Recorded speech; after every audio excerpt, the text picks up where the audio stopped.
Hey guys, tonight we step into a forgotten corner of history, one wrapped in sand, silence, and the ghostly echoes of hooves. You're about to ride into a war that the world rarely speaks of, the Battle of Haifa, 1918, a time when men on horseback, armed with lances and courage alone, charged against tanks and machine guns. And spoiler alert, you probably won't survive this one. So, before you get comfortable, take a moment to like the video and subscribe, but only if you genuinely enjoy what I do here. And while you're at it, drop your location and local time in the comments. I love knowing where and when you're listening from. Now, dim the lights, maybe turn on a fan for that soft background hum, and let's ease into tonight's journey together. You stand beneath a dark Middle Eastern sky. The desert stretches endlessly, a rippling sea of sand, cool and still beneath the stars. The faint smell of oil lamps and horse sweat drifts through the air. In the distance, the dull rumble of artillery hums like thunder, far enough to feel unreal, yet close enough to remind you that the world is at war. The year is 1918. The Great War, what later generations will call the First World War, is nearing its end. But out here, near the port city of Haifa, on the edge of the Mediterranean, the night holds its breath. You are among the men of the Indian Cavalry Corps, riders from faraway lands, Jodhpur, Mysore, Hyderabad. They've been serving the British Empire for years now, across deserts and trenches that don't belong to them.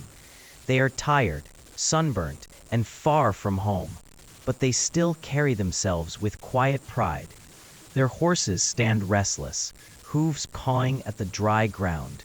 You run your hand across one's neck, the skin warm, muscles tense, a creature that somehow understands what's coming. Someone murmurs a prayer in Punjabi. Another ties a faded talisman around his wrist. The smell of leather, sweat, and steel fills the night air. Beyond the campfire light, the officers gather in whispers. Maps spread over a folding table, a flickering lantern casting long shadows.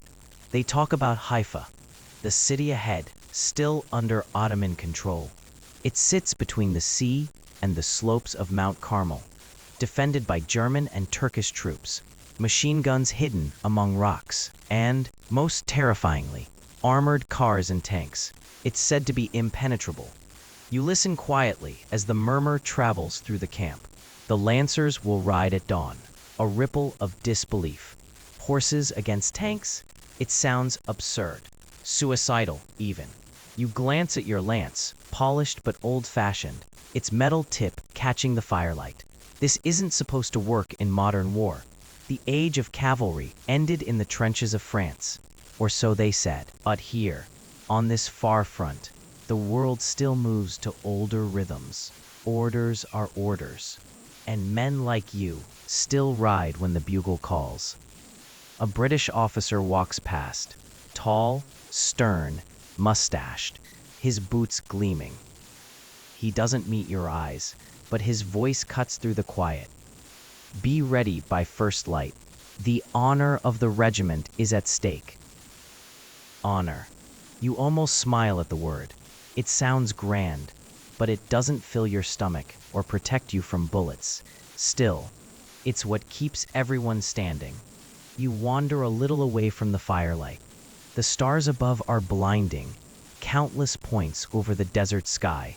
For a moment, you forget the war. You think of home, the smell of rain on Indian soil, your mother's voice, the songs the old men used to sing about bravery. You remember them telling you that a horse never lies, and a man should die with his feet in the stirrups. A wind picks up, carrying a faint chill.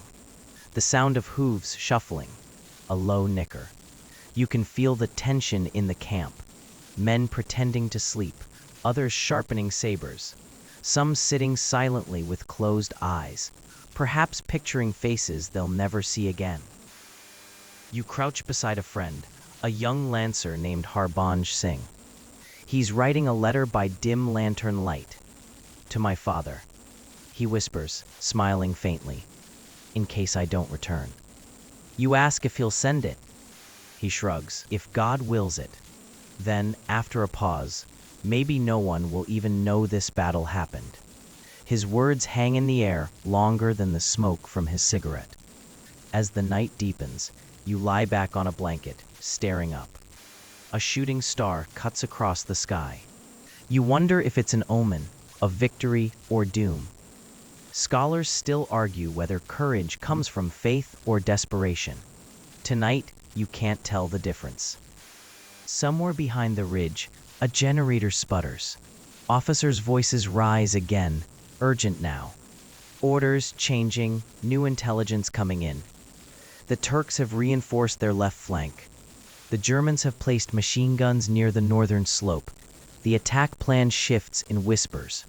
But the Lancers, as always, will ride first. The horses know before the men do. They sense it, the nervous energy, the smell of sweat and fear. You rise and begin checking your gear. Saddle straps tight. Water flask half full. A few bullets left for the carbine slung over your back. There's a strange calm in these hours before battle. Like the world holds its breath. You walk toward the edge of camp, where the ground drops slightly toward the valley. From here, you can see the faint shimmer of Haifa in the distance. Tiny pinpricks of light, where people sleep unaware that an army waits outside their city. A bell tolls faintly, perhaps from a temple or church. The sound drifts over the dunes. You feel something stir in your chest, not fear exactly, but an ache. The kind that comes when you realize history is about to happen, and you are standing inside it. Back at the camp, the bugler raises his instrument. It's not dawn yet, but the order is coming soon. You can feel it in the silence between the stars. Somewhere, a horse snorts and stamps the sand. Harbanj finishes his letter and folds it carefully, tucking it inside his tunic. If I fall, he says softly, you take this. You nod. There's nothing else to say. And as the horizon begins to pale, a faint silver line against the black desert sky, you take one last deep breath. The world feels smaller now. Quieter. The kind of quiet that always comes before chaos. The kind of quiet where history waits to be written. The morning of September 23rd, 1918, tastes like dust and iron. You squint toward the horizon, where the pale light of dawn crawls over the hills of Haifa. The air still smells of horses, damp leather, sweat, and something faintly metallic, the scent of war, just before it begins. You shift in your saddle, feeling the animal's weight beneath you, the rise and fall of its chest. It's restless, too, sensing what's about to happen. The order passes down the line, quiet, firm, like the pull of a thread through fabric. Prepare to advance. No shouting, no ceremony, just movement. The 15th Imperial Service Cavalry Brigade, composed of Indian Lancers, men from Jodhpur and Mysore, Sikhs and Rajputs and Marathas, all lined up in the faint orange haze of morning.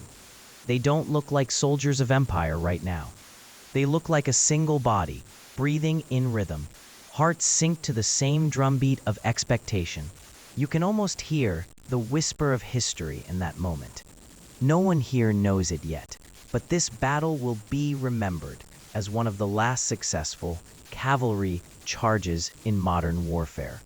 Lancers against tanks and machine guns. Speed against steel.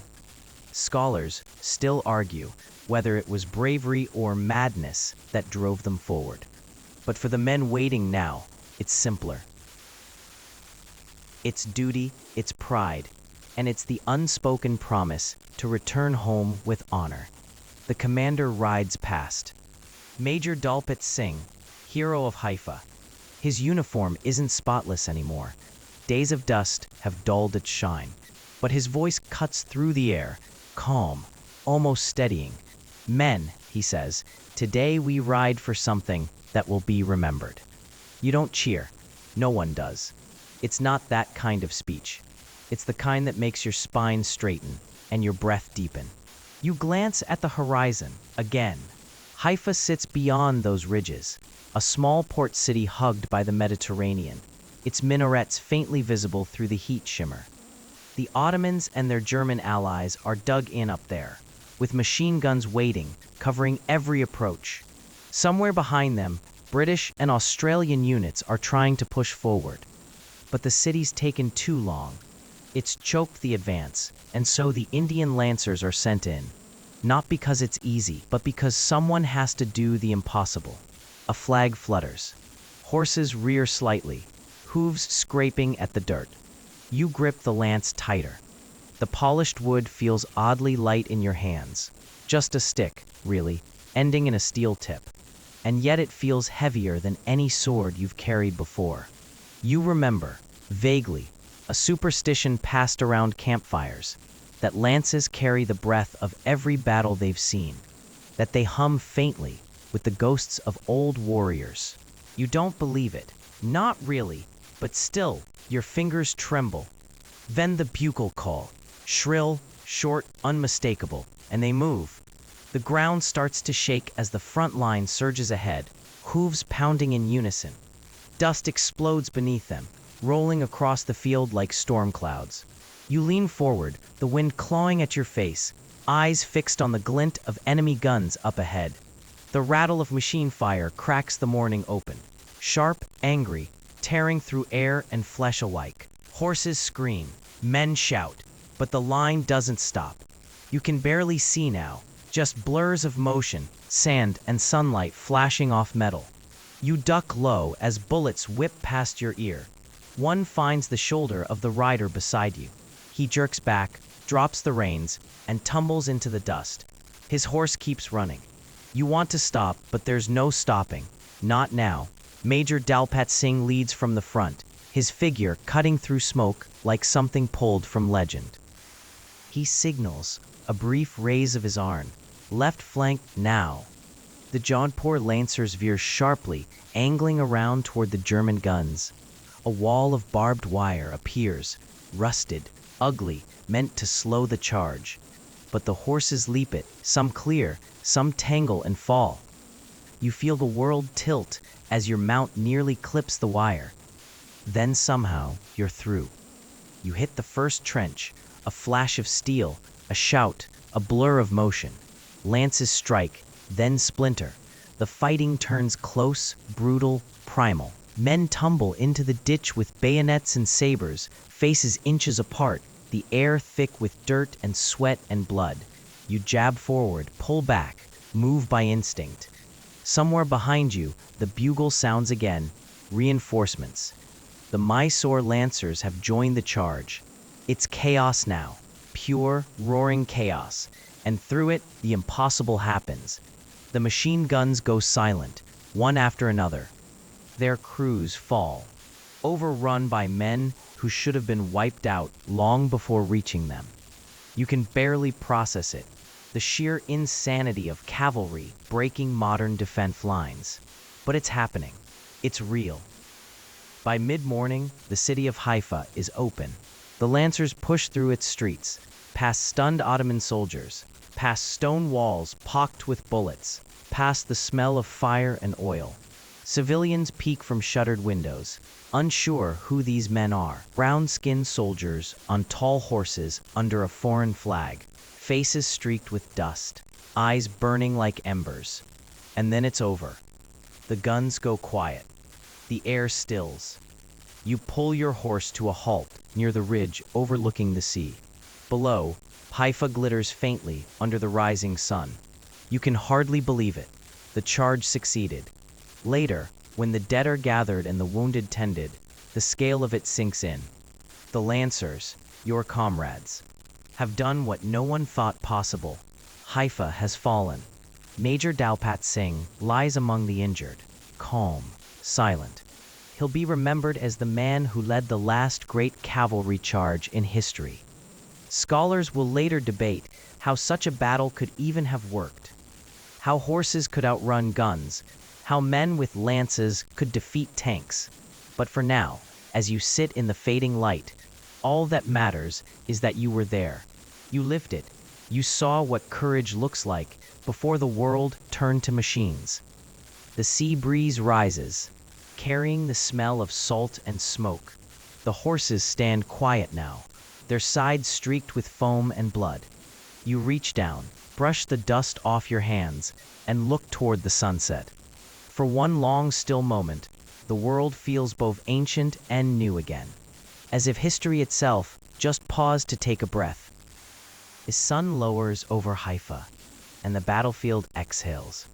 The noise, the fury, the smoke, all of it fades into an eerie calm that feels both fragile and sacred. You sit among the ruins, your horse grazing near the broken stones, and for the first time since dawn, you can actually hear yourself breathe. The wind brushes through your hair, dry and grainy, carrying the faint scent of burnt gunpowder and the Mediterranean salt. The men move slowly now. No orders, no formation, just quiet purpose. Some bandage wounds with torn tunics. Others carry water to those lying on stretchers. The Indian lancers, who rode through machine gun fire only hours ago, now walk softly through the dust, as if afraid to disturb the dead. There's no cheering, no victory shout, only exhaustion. A rider approaches. His turban is streaked with grime, his face half-shadowed. He dismounts, nods at you, and kneels beside a fallen comrade. Without a word, he places the man's lance beside him, its tip buried slightly in the earth. You realize then that for these soldiers, even in victory, the rituals of respect remain unbroken. The field is quiet, but heavy with reverence. You turn toward the ridge, where the Jodhpur and Mysore flags flutter weakly in the sea breeze. There's something almost unreal about it, bright colors against the gray dust of war. The standard bearers stand straight despite the fatigue, their eyes fixed on the horizon.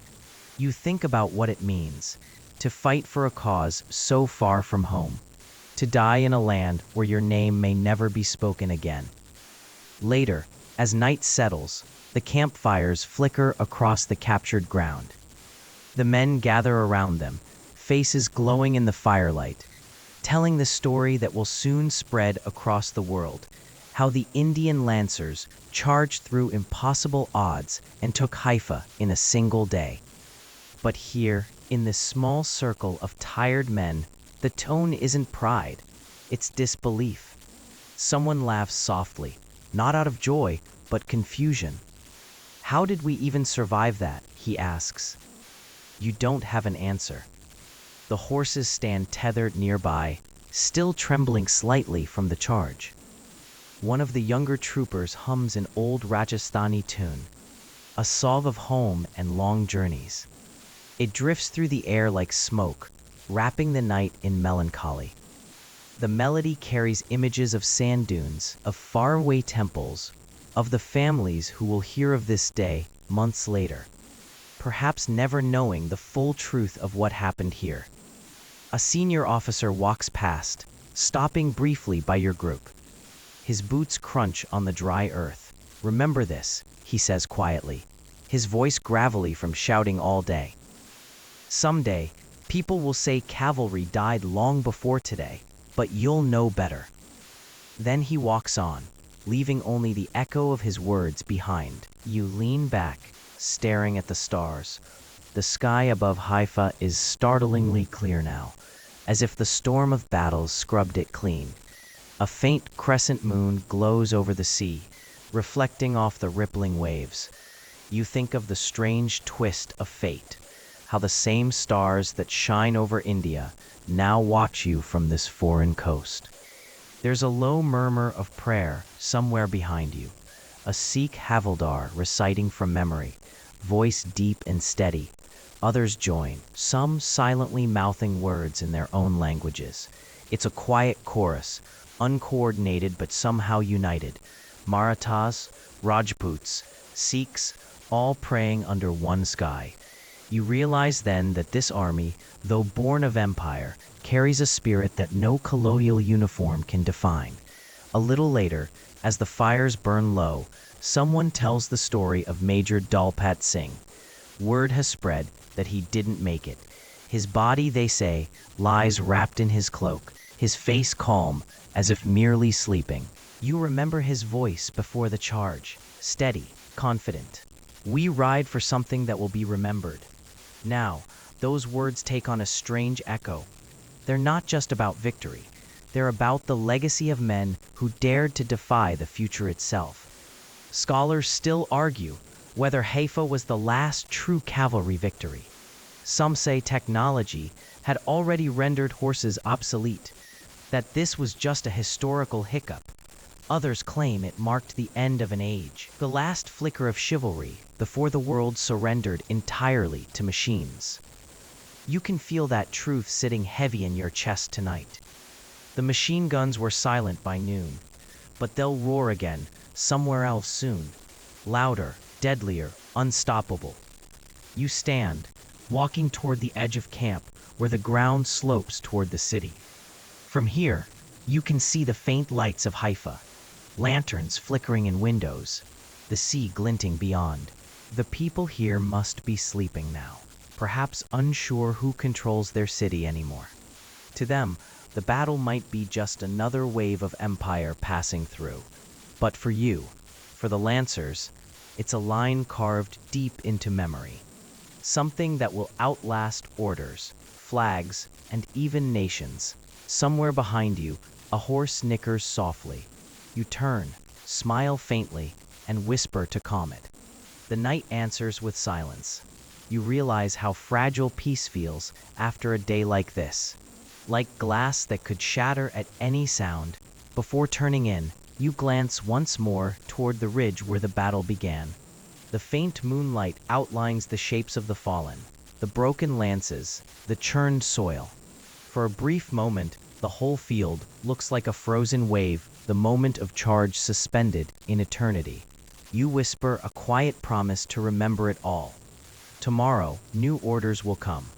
There's talk of moving north, of pushing further. But tonight, the world is still, the sea hums softly, and the embers of the campfire glow like stars fall into earth. You close your eyes, and for a fleeting second, you think you hear hooves again. Distant, rhythmic, fading into the wind. Dawn creeps in softly, but it's a different kind of light. Not the gold of triumph, but the pale, hesitant gray that follows exhaustion. You wake to the sound of the sea whispering beyond the hills and the quiet shuffle of men preparing breakfast. Tin cups clink, horses snort, stamping the dry earth. The air smells of smoke, sweat, and something faintly sweet. Dates roasting over a small fire. You sit up, muscles aching in every possible way.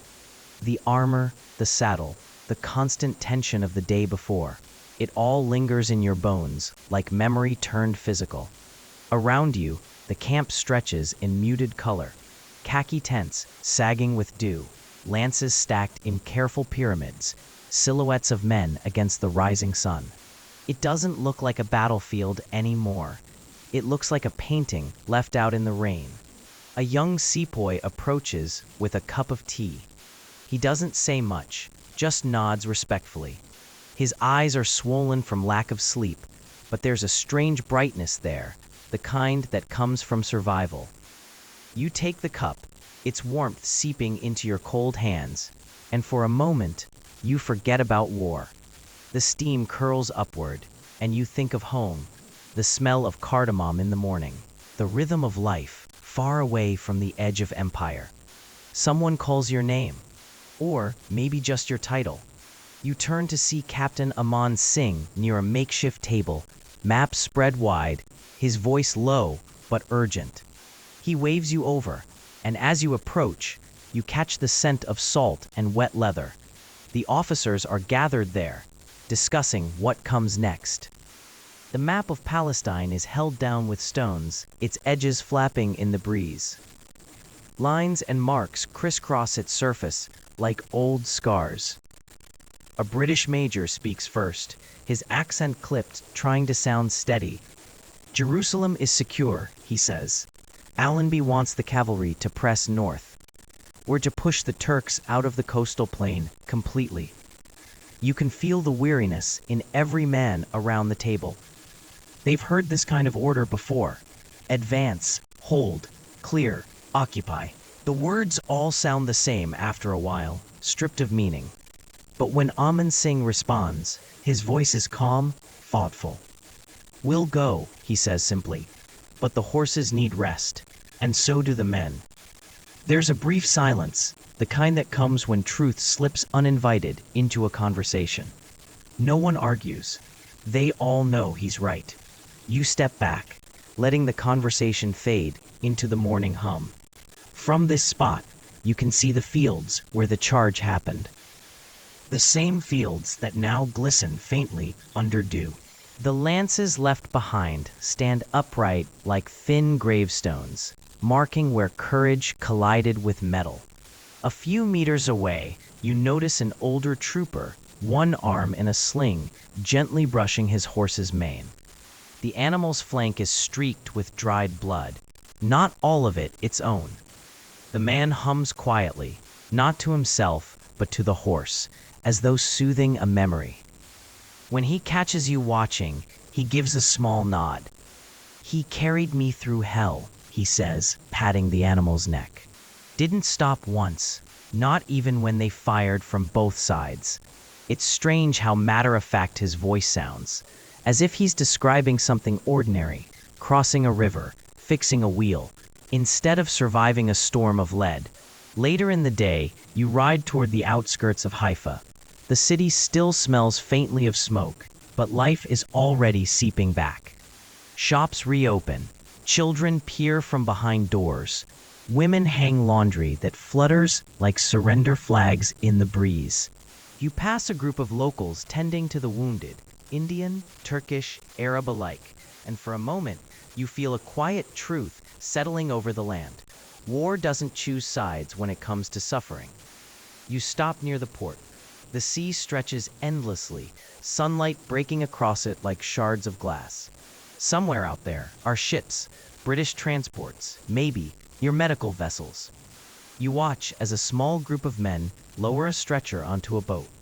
The shape beneath the sheet is still, but the care with which they move tells you all you need to know.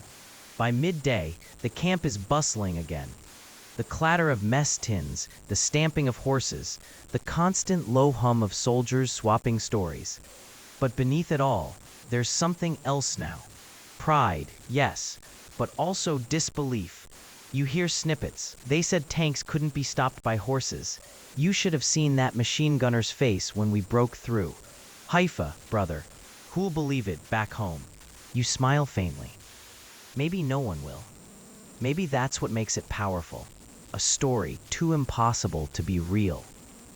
That night, orders come through officially. The Indian cavalry is to rest for 24 hours, then move north to Acre. The officers gather the men, reading the message aloud by lamplight. A few cheers rise, more out of habit than enthusiasm. You can see the fatigue written across every face, but also a quiet satisfaction, a feeling of having done something that defied both logic and history. When darkness settles again, the fires burn low. You find yourself walking alone toward the ridge overlooking the sea. The waves crash softly below, glowing silver in the moonlight. It feels peaceful, almost sacred. You think of how strange it is, this place of death and glory, now wrapped in such serenity. You pick up a small handful of soil, dry, coarse, warm. Somewhere within it are the traces of every army that's ever marched through this land. Crusaders, Mamluks, Romans. Now, Indians on horseback. It feels unreal, but also inevitable, as if history itself had been waiting for this moment, for this charge that shouldn't have worked, but did. Scholars still argue whether the victory at Haifa truly mattered strategically. Some claim it was symbolic, a gesture of valor more than a military necessity. But standing here, with the night pressing close and the sea breathing softly below, it feels like something greater. It feels like proof that courage can still bend the rules of war, even for a day. You look back toward the camp, where the last fires glow faintly like constellations scattered across the earth. Somewhere among them, the men sleep. Heroes who don't yet know they'll be forgotten by most history books. You take one last deep breath, the air thick with salt and memory. Tomorrow will bring new maps, new orders, new wars. But tonight, you let the silence have its say. The next morning arrives not with a trumpet, but with the quiet murmur of waves and the slow creak of saddle leather. The lancers are already preparing to move north. Horses are being brushed, tap repaired, lances realigned. You stretch, feeling the stiffness in your arms from yesterday's long ride. The air smells different now, a blend of salt, dust, and something faintly metallic from the weapon oil. As the sun rises, Haifa begins to fade behind you, the white stone buildings glowing gold for a moment before dissolving into the haze. You ride at a steady pace, the sound of hooves beating a slow rhythm on the hard ground. The line of cavalry snakes along the coastal road, banners fluttering lightly in the morning breeze. You glance to your left. The Mediterranean shimmers like liquid glass. To your right, the hills climb steeply into a dry, cracked sky.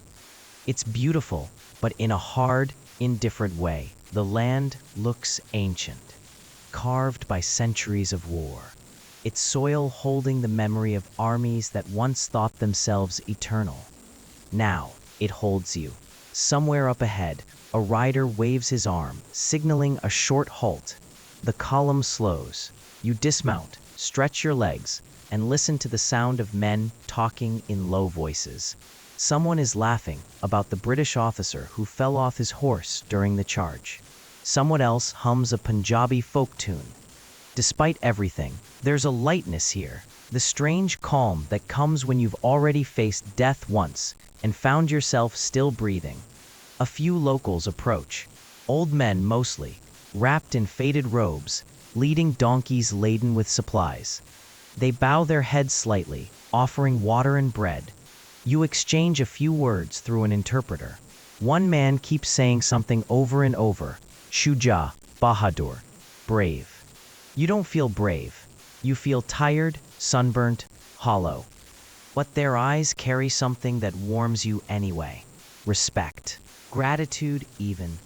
By midday, the column reaches a small village, a scatter of whitewashed homes and date palms swaying lazily. The officers decide to stop here for rest. You help set up a temporary camp under a grove of olive trees. The shade feels heavenly. Someone brews tea in a battered kettle, and for the first time in days, there's laughter that sounds almost normal. Captain Aman Singh walks by, inspecting the horses. They're holding up, he says, more to himself than to anyone else. Then, noticing your look, he smiles faintly. They'll be remembered for this. Our horses, they carried history on their backs. You nod, watching one of the animals dip its head to drink. The sunlight glints off its bridle, and for a moment, you can almost see the ghosts of older wars.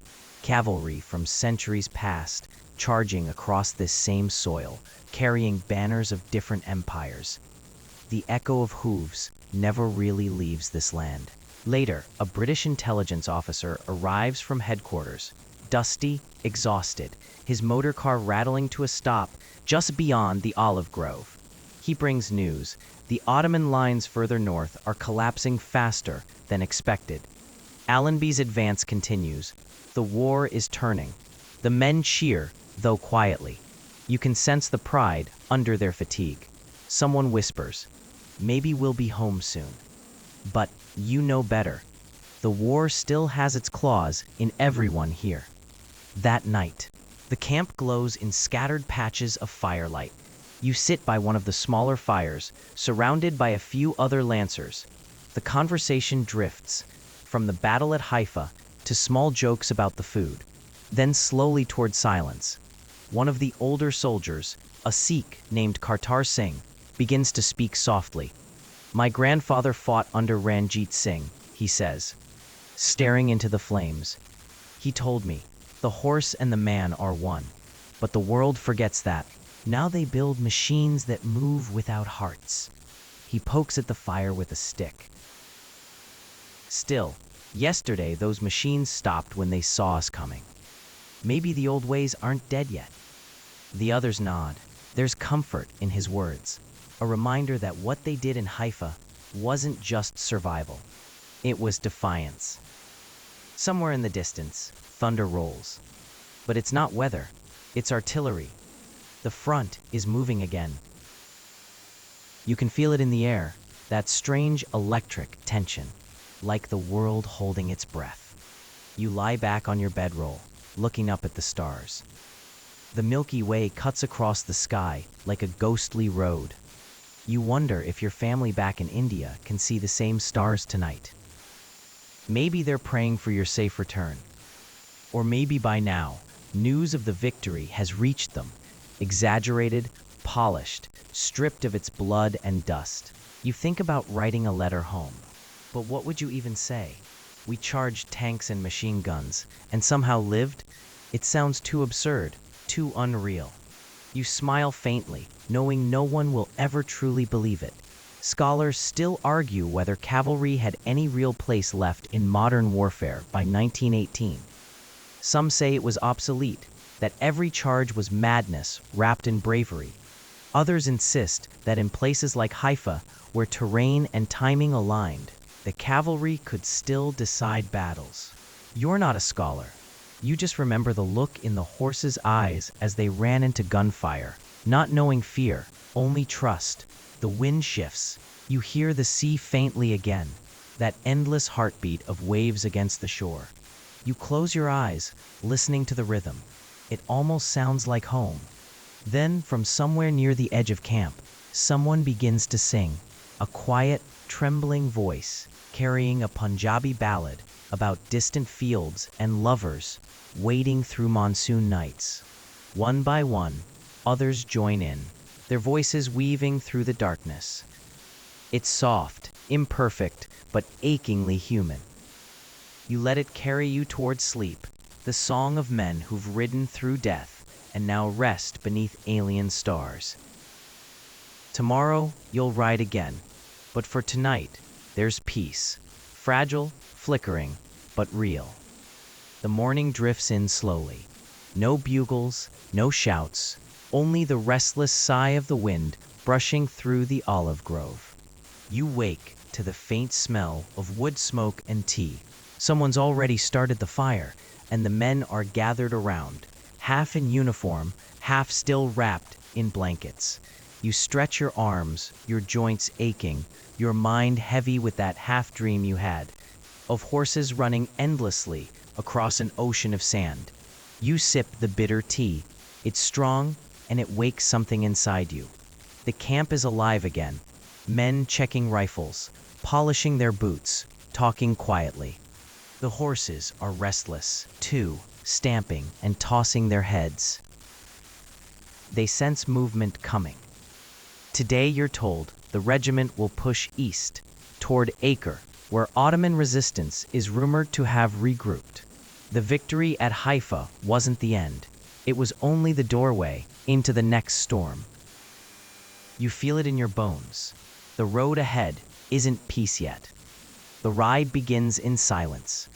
Dust rises from the hooves like fog, curling around you in golden spirals under the morning sun.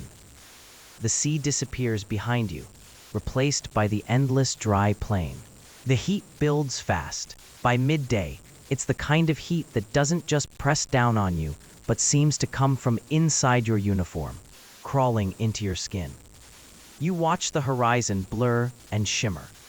It's beautiful in a cruel way, a landscape that hides nothing but offers no comfort. The officers ride ahead, scanning the land with binoculars. Somewhere, a small black shape circles in the sky, a reconnaissance plane. Modern war has eyes everywhere now. The day stretches long. You pass through abandoned outposts, crumbling walls marked with bullet holes. The faint smell of cordite still lingering. Once, you stop near a dry well. Someone finds a handful of dates left behind by villagers. The sweetness is shocking, almost too much after days of rations. For a few seconds, everyone just chews quietly, the taste pulling them back to memory, to home, to festivals, to laughter that didn't sound forced. In the late afternoon, word reaches the column. Enemy forces ahead, retreating Ottomans and a few German officers rumored to be holding a ridge near Balad al-Sheikh. The order is simple. Advance, pressure them. Don't let them regroup. You tighten the strap on your lance, adjust the cloth around your face to block the dust.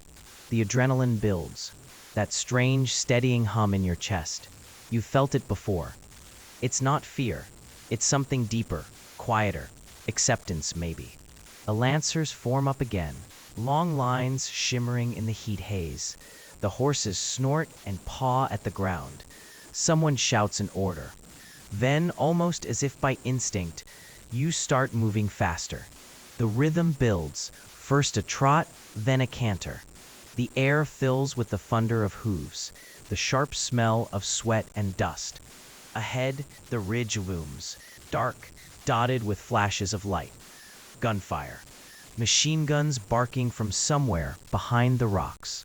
You hear the sound of bullets slicing through air, that whip-crack hum of death just missing skin.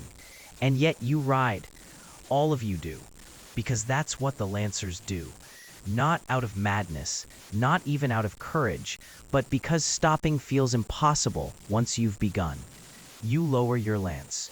The world narrows to a tunnel of noise and motion.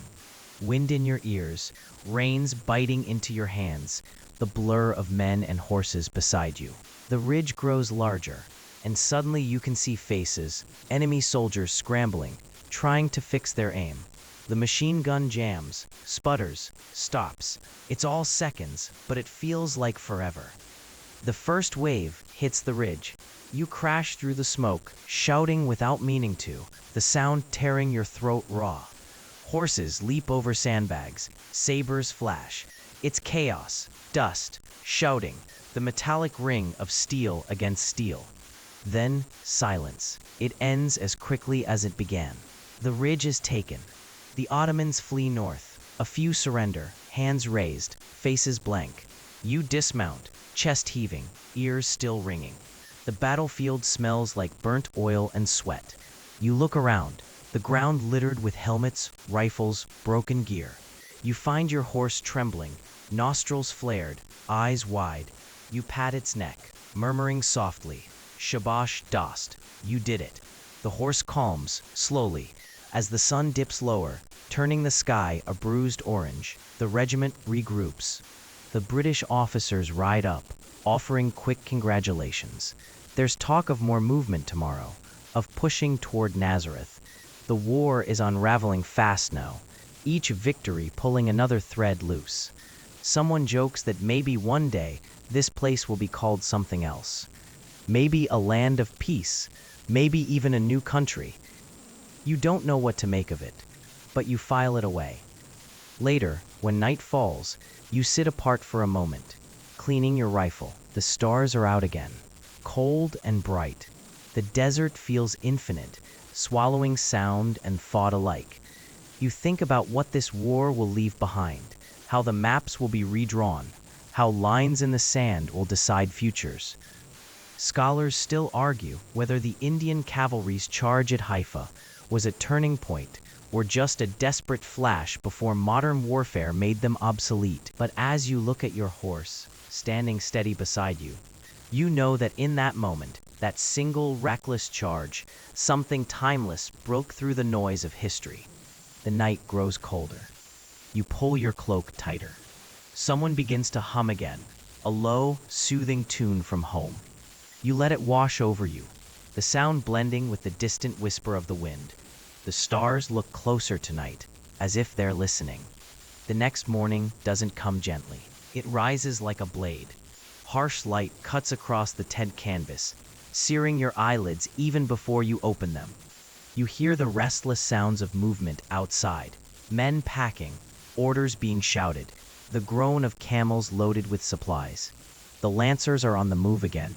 There's no celebration, no victory speech, just another dawn and another stretch of road waiting to be crossed. You step out into the sunlight, blinking. The camp is a mess of motion, horses snorting clouds of steam, men tightening saddles, polishing the dull gleam off their weapons. You can taste the salt on the air, faint but there. The sea isn't far. The same Mediterranean that's been witness to 1,000 empires. Phoenicians, Greeks, Romans, and now you. A British officer walks past, muttering something about momentum and keeping the pressure up. You've heard those words before. They sound important on paper, but out here, momentum means blisters, thirst, and dust that turns to mud in your mouth. Still, you saddle up, because that's what we'll do, one order at a time, one dawn at a time. The road to Nazareth is rough. Rocky ridges, scattered brush, and silence so deep it rings in your ears. You can feel history under your boots. Every few miles, you pass ruins, ancient stones half swallowed by earth, old wells long dried up. A local guide rides with you today, an older man in a keffiyeh who doesn't talk much. When he does, it's to point toward a hill or a valley, saying names that sound older than time itself. Megiddo, Carmel, Haifa. You realize you're riding through the same land where prophets once walked, where legends of apocalypse were whispered. The day drags on. Sunlight turns from gold to white, heat shimmering on the plains. The horses slow. Flies gather around their eyes. You feel your mind drift. The rhythm of the ride becomes hypnotic, hooves striking earth. The creak of leather, the occasional shout of command. Somewhere near noon, the regiment halts. The scouts have spotted something, a column of black smoke on the horizon. You squint. It's too thick to be a campfire. Within the hour, you reach what's left of a small village, abandoned, half-burnt. The smell hits first, acrid, heavy, charred wood, something worse beneath it. You dismount and walk slowly through the ruins. There's silence, but not peace, the kind that follows violence. You see overturned carts, broken pottery, a child's wooden toy buried in the dust. You don't find bodies, just shadows of where they must have fallen. The guide mutters something under his breath, a prayer maybe. You can't catch the words. War doesn't need explanations. It just leaves traces. As the regiment moves on, a strange quiet settles over everyone. Even the horses seem to sense it. The rhythm of their hooves changes. Less eager, more cautious. It's strange how fast laughter dies in a place like this. By evening, you set camp near a stream. The air cools, and for a moment, the world feels almost normal. The tea kettle whistles softly. Someone hums a tune again, the same haunting melody from nights before. You sit beside your horse, running your fingers through its mane, feeling the roughness of its coat. The animal leans its head against you, a weight of trust that feels almost human. You look around at the men, tired faces lit by firelight, eyes hollow but alive.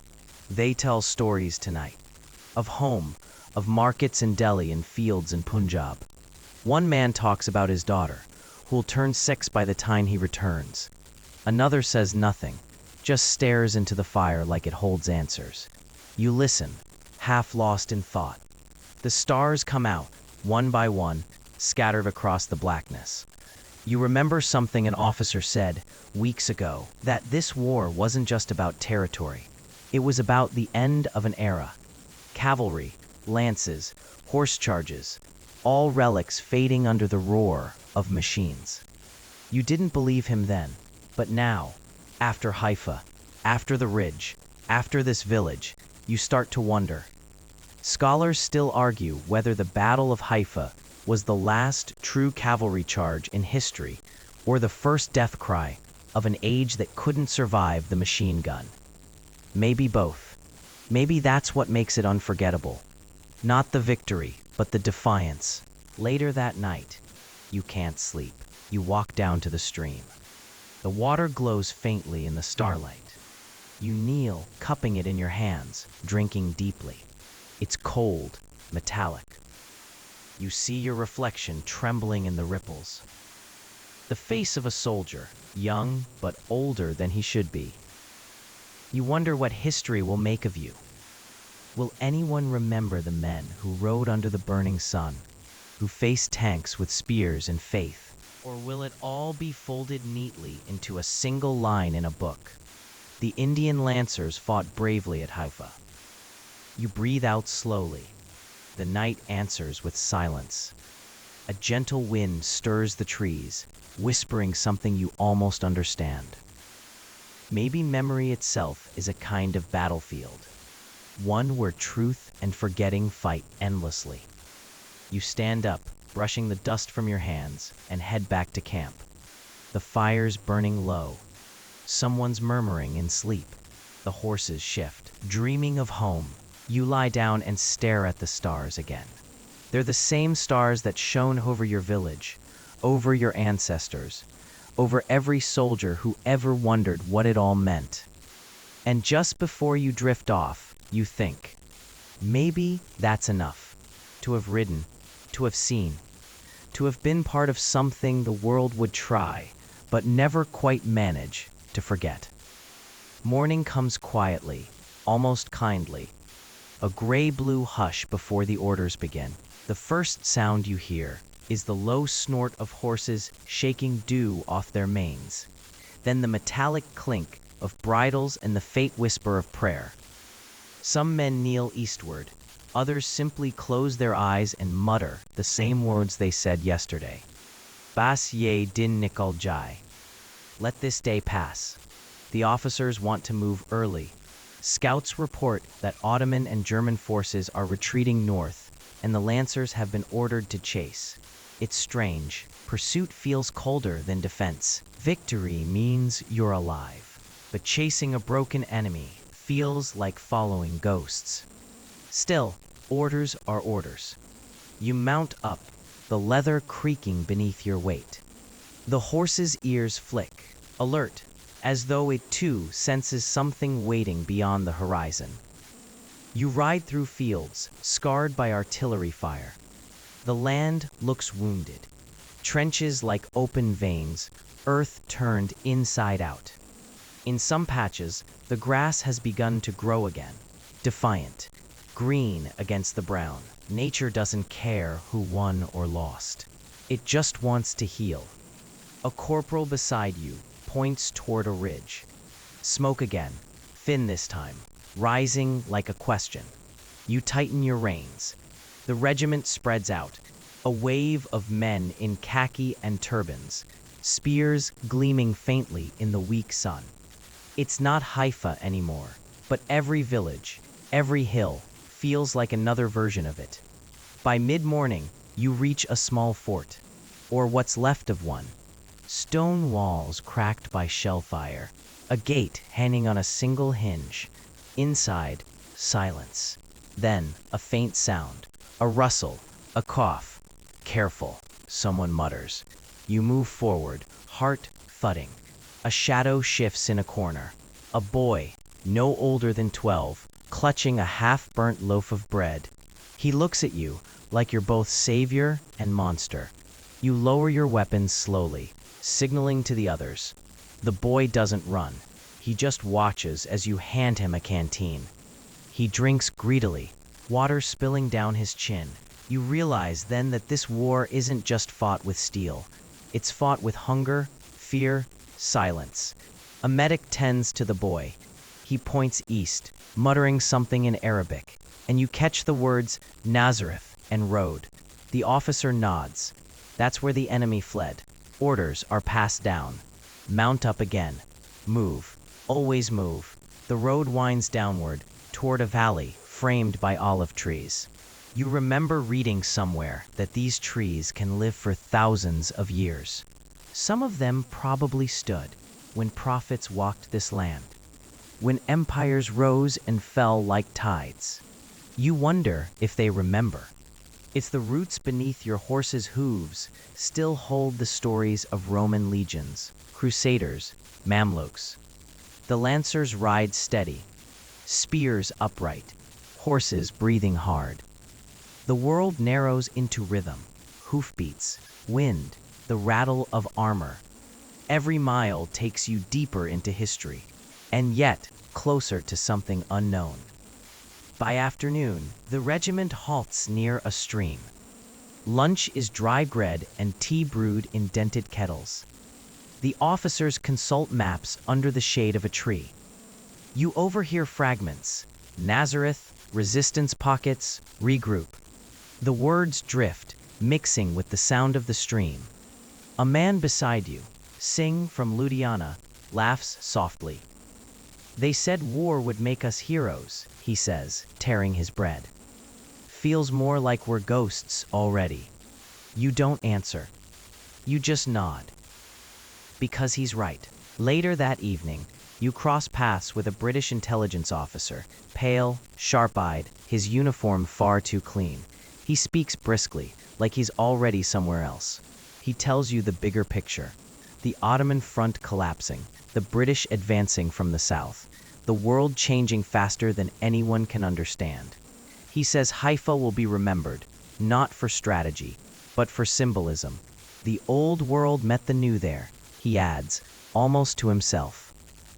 You wonder if he means horses against tanks, or faith against steel. The sun dips low. Shadows stretch across the valley.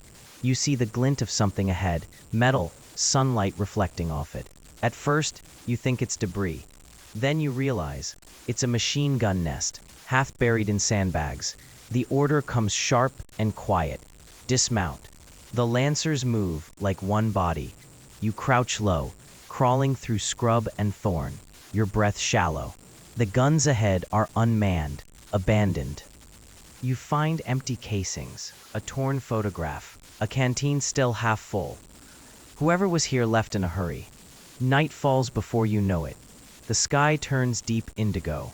Lanterns flicker in the distance, the rest of the regiment making camp. You sit alone for a while, staring at the photograph. A man, a woman, and a child, all smiling. Ordinary. You put it back where you found it. War steals everything, but sometimes you try to give small things back. As you ride back, the night hums softly, the steady rhythm of crickets, the low murmur of tired men, the sigh of horses settling in. You look up. The stars seem closer here, sharper. The air carries the scent of smoke and jasmine. Someone starts singing again, that old Punjabi song.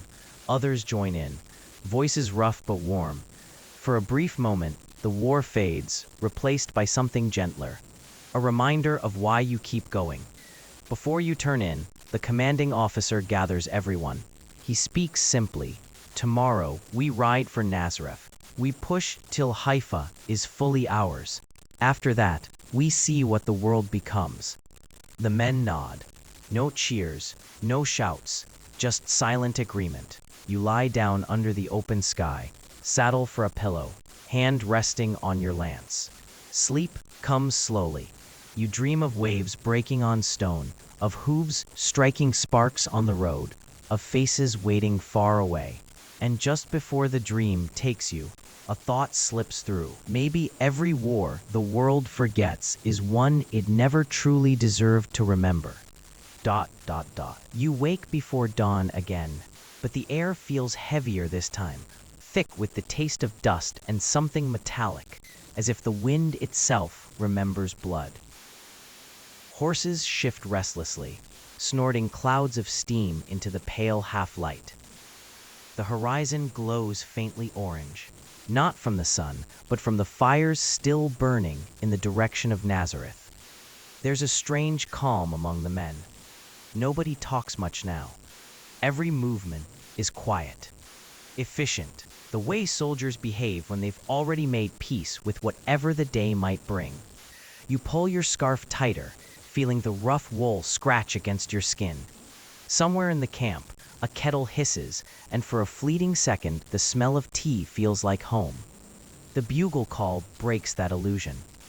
Orders come through. Mount up. Advance in formation. Scouts report enemy positions entrenched along a ridge outside the city. It's not going to be easy. The Lancers know it. Still, no one hesitates. You ride out under a pale sun. The earth crunches under hooves, dry and unforgiving. On either side of the column, olive groves roll like waves of green dust. The landscape looks biblical. Stone terraces, fig trees, crumbling walls. And for a strange moment, you realize you're moving through the same land that carried prophets, pilgrims, conquerors. Now it's your turn. Though you doubt history will remember your name. The advance slows near a bend in the road. A sudden crack splits the stillness. A sniper shot. A horse screams, collapsing in a whirl of dust and leather. Instinct takes over. You drop from the saddle, roll into the ditch, spear clenched like it's part of your arm. Around you, the world erupts, rifle fire, shouts, the harsh bark of machine guns from the ridge. The officers order a flank maneuver. You crawl forward, boots sinking into dry soil, sweat stinging your eyes. Bullets slice the air above your head, tearing through olive branches. A shard of bark cuts your cheek. You taste blood, dirt, adrenaline. And then, over the gunfire, you hear it again. The bugle. The call to charge. The sound isn't loud, but it pierces through everything, like a heartbeat refusing to die. You look up. The Lancers are already mounting again, spears glinting, eyes set on the ridge. Someone laughs, a sharp, fearless sound, and suddenly, you're moving too. The horses surge forward, hooves pounding like thunder. Dust explodes underfoot. Rifles crack, and the air fills with the strange music of chaos. For a few wild seconds, time bends. The modern world, its tanks, its engines, its cold precision, falls away. You are riding through something ancient, something primal. Man and horse, courage against metal. The old world's last scream before silence. When you reach the ridge, the defenders scatter. Some drop their weapons and run. Others stand frozen, as if unable to believe what they're seeing. Men with spears charging through machine gun fire. You dismount, drive forward, push the last resistance down. The fight ends quickly, brutally. Silence again. Only the wind moves now, carrying smoke and the smell of cordite. The officer signals to regroup. You look around. The ridge is taken. Nazareth lies below, spread like a mosaic of stone and shadow. The church towers rise above the rooftops, glinting faintly in the afternoon sun. Somewhere down there, people are watching, waiting to see who will claim their tomorrow. As the regiment rides down, the locals emerge, slowly, cautiously. Some wave white cloths, others just stare. A few old men make the sign of the cross. You can't read their faces. Relief, fear, exhaustion. It's all mixed together. War doesn't bring heroes. It brings survivors. In the town square, you find a fountain still working. The horses drink greedily, water splashing against their flanks. You wash your face, feeling grit and blood mix into muddy rivulets. The water is cool, almost shockingly so. Later, as the sun begins to set, the commanding officer gathers everyone again. The orders are clear. Push toward Haifa. The Ottomans are falling back to defend the port. This will be the final blow. That night, the regiment camps outside Nazareth. Fires flicker low. The men eat in silence, too tired even to talk. You can hear someone humming a tune again, a song from Punjab, soft and cracked with fatigue. You find yourself joining in, your voice a whisper in the dark.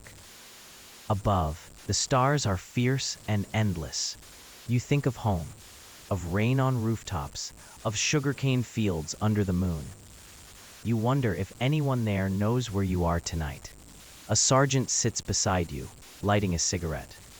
Tomorrow, he says quietly, they say we ride into history. You smile faintly. If we survive it, you answer. He laughs once, bitter and warm. That's the only way history remembers you. You lie back, staring at the stars.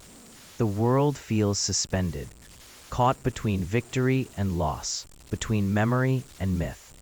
Somewhere beyond those hills, Haifa waits, the city that will decide not just the battle, but the story that follows. As you close your eyes, you can still hear the horses breathing, steady and patient. And in that sound, for a brief, fragile moment, you believe that maybe, just maybe, there's something sacred in endurance. Morning rises slow and heavy.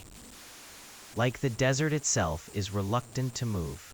A mist hangs low over the camp, caught between earth and sky, thin as breath. You wake to the sound of men saddling horses, the creak of leather, the soft murmurs of prayer. Nobody speaks loudly. Everyone knows what's coming. Today, the Lancers ride for Haifa. The word moves through the ranks like a current, half hope, half warning. You stretch, brush the dust from your uniform, and check your spear. The shaft feels smooth, almost warm from the desert nights of holding it close. It's strange how something made for killing can also become a kind of comfort. Before the sun fully clears the horizon, the order comes. The regiment forms up in lines, silhouettes of men and horses against a sky slowly bleeding from violet to gold. The officer's voice carries through the stillness. Remember, no one expects you to come back. Ride anyway. And then, like that, you're moving. The road to Haifa cuts through dry hills and broken stone, the air sharp with the smell of salt now. You can taste the sea before you see it. The thought feels almost unreal. After months of dust, the idea of waves feels like a dream someone else told you once. As the morning burns brighter, the first sounds of gunfire echo from ahead. The Ottomans have entrenched themselves outside the city, behind a line of machine guns and artillery. You see smoke rising, thin gray ribbons twisting up into the heat. The officers halt the column. For a long minute, no one moves. The horses stamp the ground, restless. The Lancers wait, eyes fixed on the distant ridge where the guns flash. Then comes the order that will be remembered forever. The cavalry will charge. You feel your heart stop for half a beat. A charge against machine guns, barbed wire, trenches, the kind of thing they said was impossible now. A relic of another age. But then again, so are you. Someone near you mutters a prayer. Someone else laughs, sharp and defiant. You take a deep breath. The air smells of sweat, steel, and the faint sweetness of olive blossoms crushed under hooves. The bugle sounds. The world tilts forward. You dig your heels in. The horse leaps, and suddenly you are flying. The line of Lancers surges across the plain, spear points glittering, banners streaming. The wind roars in your ears. Dust explodes beneath you. The ground feels alive, trembling under hundreds of pounding hooves. The ridge ahead burns with gunfire, flashes like angry stars. Men fall, horses stumble. The sky fills with shrapnel and smoke, but still the charge does not break. The Lancers ride through it, not like men anymore, but like some ancient force, half fury, half faith. You lower your spear, the world narrowing to a single point. The trench looms closer. You see faces now, enemy soldiers shouting, aiming, firing. Time slows to a crawl. You feel the impact as the horse clears the wire. Your spear finding its mark. The jolt runs up your arm like fire. Then everything becomes motion, noise, struggle, too close to think, too alive to fear. And then, suddenly, silence. The guns stop, the defenders scatter, disappearing into the ruins beyond. The ridge is yours. From the top, you can finally see it, the sea, the deep, endless blue of the Mediterranean, glinting under the noon sun. Haifa sprawls below, its white buildings gleaming like shells. Ships dot the harbor, smoke curling from their stack. You don't cheer. No one does. The men just stare, breathing hard. covered in dust and blood, as if afraid that any sound might break the spell. The officer raises his hand. "Haifa is taken," he says quietly. You look at the faces around you, smeared, weary, hollowed out by what they've seen. Some are smiling faintly, some just staring. A few are crying without realizing it. You dismount slowly, patting your horse's neck. Its flank is trembling, slick with sweat. You whisper a thank you, the words lost in the wind. Later, when the city is secure, you walk down to the shore. The sand feels strange under your boots, soft, forgiving. You kneel at the edge of the water, let the waves wash over your hands. The salt stings, but it also cleans. A few others join you, quiet, unsure. None of you say much. You just sit there, watching the horizon, the waves rising and falling in their endless rhythm. Somewhere behind you, the bugle sounds again, calling the regiment to regroup. But for a moment longer, you stay. Because this is the end of something, the last great cavalry charge, the final breath of a world that will never return. When you finally stand, the sea breeze catches your scarf and lifts it slightly, as if even the wind wants to remember. You turn back toward the city. The streets are filled now, locals watching, British officers taking notes, the smell of victory and dust mixing into something strange and unnameable. As night falls, campfires flicker again, but this time there's laughter, soft, tired, real. Someone begins to sing, the old song from home. It carries across the dark, across the sea, across the years to come. And in that sound, in that fragile, fading melody, you realize something profound. You were not just a soldier. You were the echo of history's heartbeat. And for one bright, impossible moment, the world heard it too. Book name, end of narrative, The Last Charge at Haifa, 1918. The morning after the victory, Haifa feels unreal, like a painting that hasn't yet dried. The air still carries the smell of smoke and gunpowder, but beneath it, faintly, there's something new. Salt and bread baking somewhere down an alley, and the whisper of waves against the docks. You walk through narrow streets, past shuttered windows, and curious eyes peeking from behind curtains.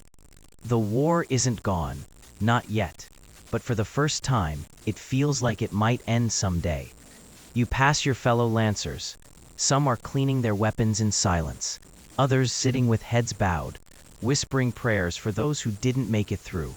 The horses stand quietly nearby, ribs showing, eyes glazed from exhaustion. There's a strange peace in the way they breathe, like even the animals understand what it means to survive something impossible. Your boots click against cobblestone as you move toward the edge of the city. A British officer is waiting there, his uniform still crisp, untouched by dust. He salutes, but it feels mere ceremonial than sincere. "You boys did the impossible," he says, almost like he doesn't quite believe it himself. You nod, not sure what to say. Words feel too small. A small boy appears from behind a ruined wall, holding a pail of water. He looks at you with wide eyes, like he's seeing a ghost. Then, hesitantly, he offers the pail. You take it and drink. The water is warm and gritty, but it tastes like somewhere far beyond that blue line. The war still rages, in France, in the deserts, in the air above cities that haven't slept in years. But here, on this thin edge of land, the world feels paused. You turn when you hear footsteps. It's Captain Aman Singh, his turban wrapped tight, his uniform patched and stained. He's got that half smile again, the one he wears when he doesn't want anyone to see the sadness behind it. "They're calling us the miracle of Haifa," he says, sitting beside you on a broken step.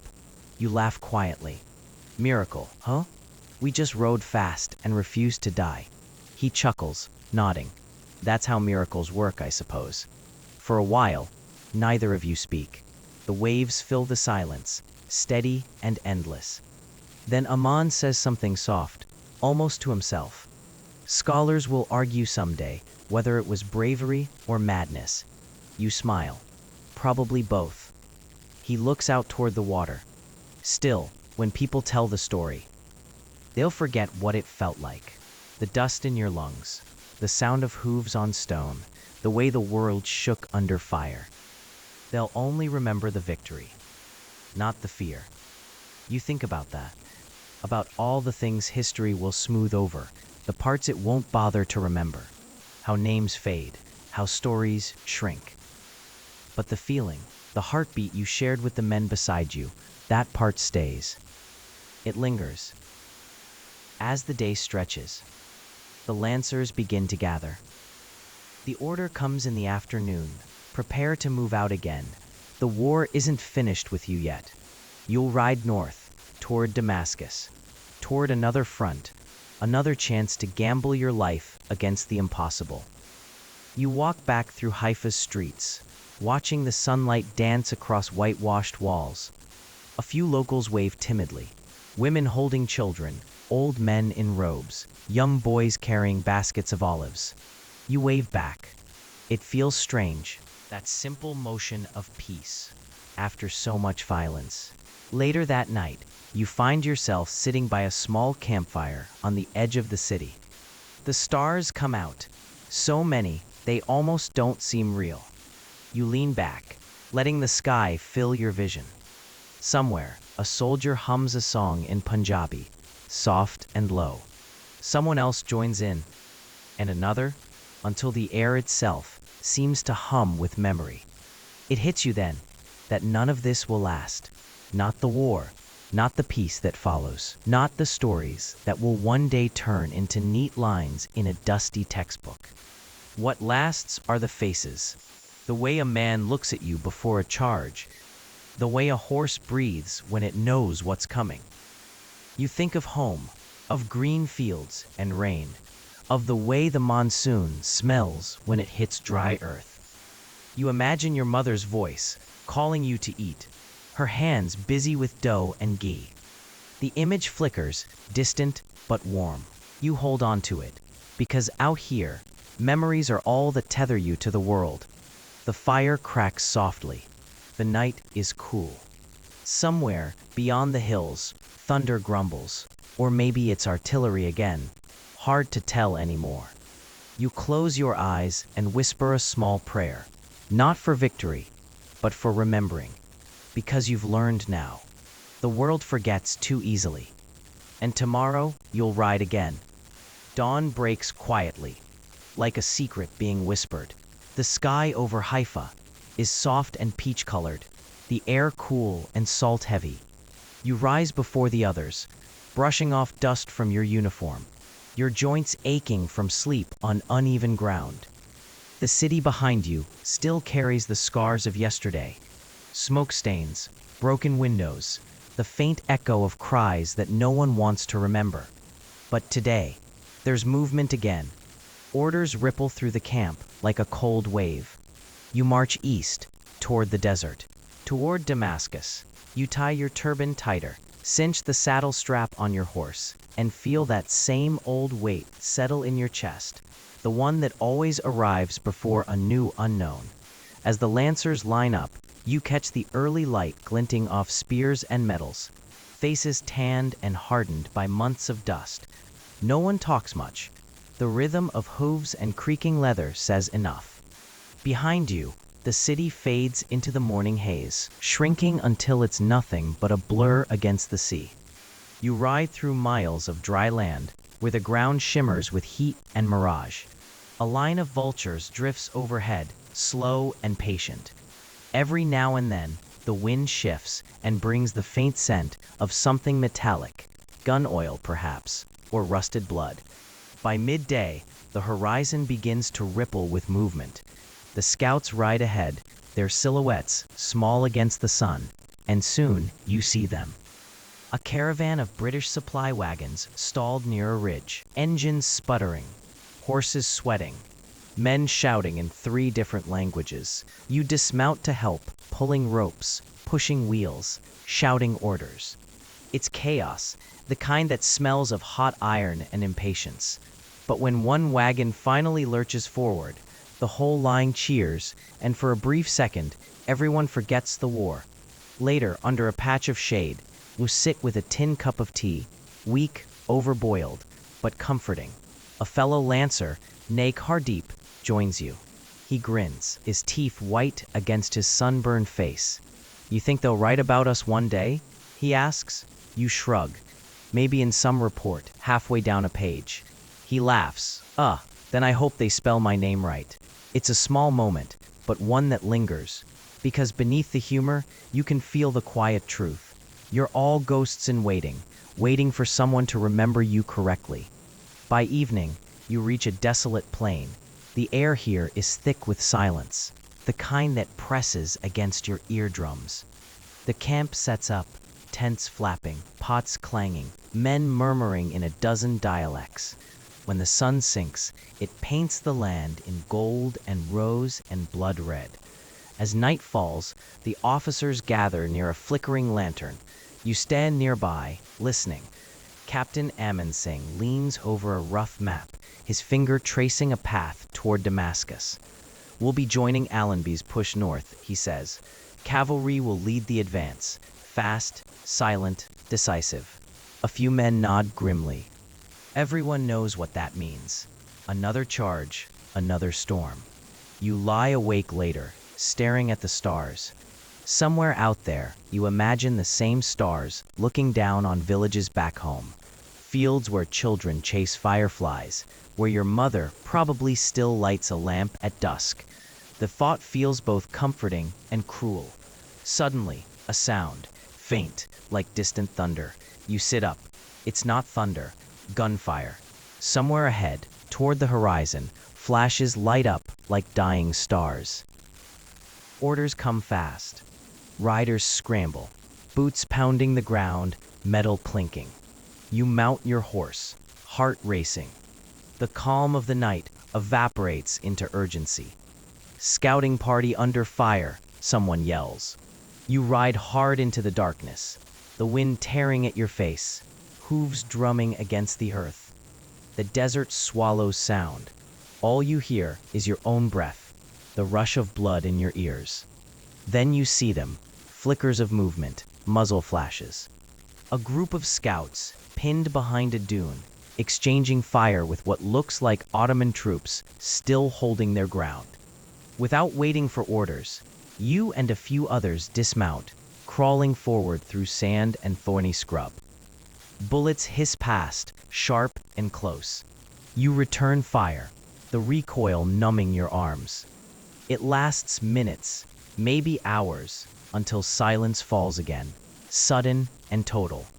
The Ottomans retreat, leaving behind scattered rifles and the smell of cordite. You exhale slowly, your chest tight, your hands shaking slightly. When dawn comes, the desert looks calm again, as if nothing ever happened.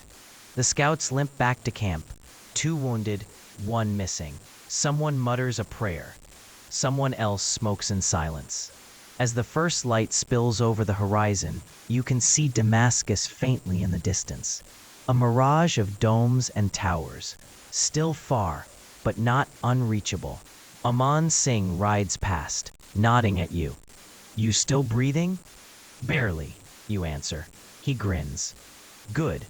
That means we're still alive." You both laugh quietly, the kind of laugh that comes from people who know too well how close they've come to disappearing. You drink the last of your water, its taste bitter with sand. The sun rises higher. Another march begins, another chapter of a story the world will half forget. But for now, you move forward, because you must. The road north feels endless. Every horizon looks the same, a blur of dust, sweat, and pale sky. The horses grow leaner, their ribs showing beneath their hides, but they press on, as if their willpower is tethered to yours. You ride in silence most of the time, lost in the rhythm of hooves and the rattle of canteens. Somewhere behind you, history is shifting. Empires breaking apart, borders being drawn by men who've never seen this heat, never breathed this dust. But you, right now, you only know the desert and the sound of orders. By mid-morning, the air smells faintly of rain. That's rare here. A strange electric scent that cuts through the monotony. The sky darkens suddenly, and a storm rolls in without warning. Lightning flashes across the plain, jagged and beautiful. You pull your cloak tight as the downpour begins, the drops heavy and cold. It's chaos for a moment. Men shouting, horses bucking, tents collapsing. But then something strange happens. You look up and see the Lancers, soaked to the bone, faces streaked with mud, still laughing. The rain feels like home. For a few minutes, everyone forgets the war. When the clouds pass, the air feels washed clean. The world smells of wet earth and possibility. You ride again, boots squelching in the mud, the sun burning through the last wisps of gray. Later that afternoon, you reach a cluster of stone ruins, once an Ottoman outpost, now silent except for the wind. You dismount to rest, exploring the shattered walls.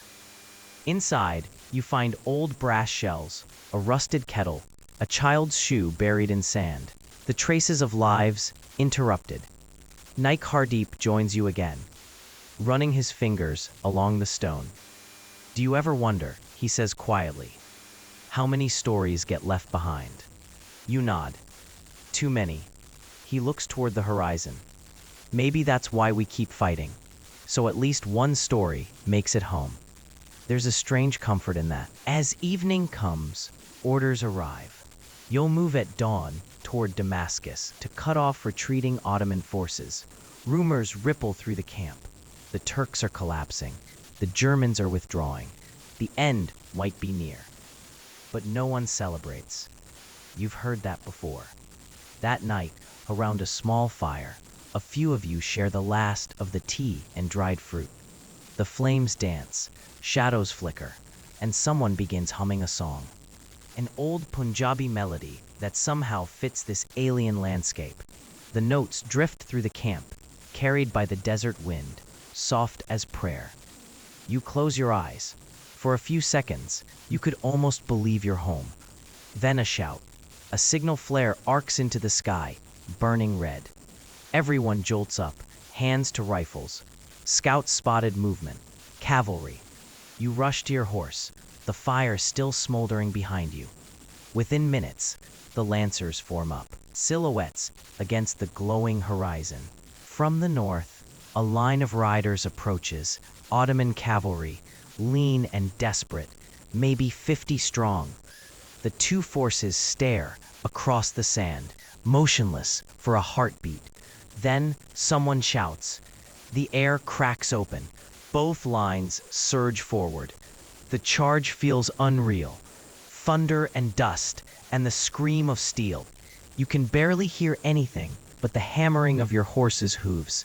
Spears lower, sabers flash, and for a few terrifying seconds, you are inside a storm made of men and metal. You jab, parry, dodge, instincts taking over where thought cannot survive. You see faces flash by, hear shouts in languages you don't understand. Somewhere beside you, a Lancer falls. Somewhere ahead, another rides through, fearless. When the chaos breaks, it's over in minutes. The Ottomans scatter, leaving behind trampled sand and silence. You pull your horse to a halt, chest heaving, eyes stinging with sweat. The wind carries away the last echoes of battle. A few men kneel beside the fallen, murmuring prayers. One soldier, young, trembling, whispers, "Is it always like this?" You look at him and answer, "No. Sometimes it's worse." There's no bravado in it, just truth. By the time you make camp again, the stars have returned. You lie back, staring at them, cold and distant, unmoved by human struggle. You think of home again, fields after rain, your sister's laughter, the smell of cardamom and smoke. The world feels impossibly far away, but maybe that's what keeps you sane. That small memory of something good. Aman Singh walks by, glancing at the sky. You think anyone will remember this charge? He asks. You smile faintly. If they don't, the sand will. He nods, understanding. Then he leaves you to the night. As sleep takes you, the desert hums softly, the wind brushing through tents, the low snort of horses, the distant call of a night bird.